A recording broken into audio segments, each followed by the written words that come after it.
Hysteroscopy কি একদম জরুরি একটা আইভিএফ ট্রান্সফারের আগে?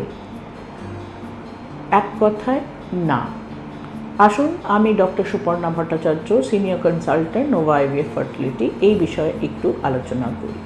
স্ট্যাটিস্টিক্যালি দেখা গেছে কি হিস্ট্রোস্কোপি করলে লাভ শুধু তাদেরই হয় যাদের কোনো অসুবিধা থাকে জরায়ুতে, কিংবা যাদের রেকারেন্ট মিসক্যারেজ হয়ে থাকে। তাদের ক্ষেত্রে মাত্রাটা, সাকসেসের মাত্রাটা অনেকটাই বাড়িয়ে দেয় যখন হিস্ট্রোস্কোপি করা হয়। কারণ কি অনেক সময় গর্ভের মধ্যে এন্ডোমেট্রিয়াল পলিপ থাকতে পারে, সেপ্টাম থাকতে পারে, তাই জন্যে ইমপ্লান্টেশনে অসুবিধা হয়। কিন্তু রুটিনলি সব ট্রান্সফারের আগে এটা প্রয়োজন নয়।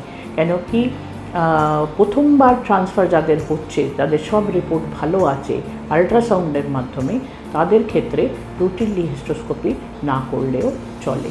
হ্যাঁ, আজকালকার দিনে ট্রান্সভেজাইনাল আল্ট্রাসাউন্ডটা অনেক অত্যাধুনিক হয়ে গেছে, আর মেশিনগুলোও অনেক ভালো হয়ে গেছে। তো সেখানে আমরা জরায়ুকে অনেক ভালোভাবে ক্রিয়েট করতে পারি আর দেখে নিতে পারি কোনো অসুবিধা আছে কি না।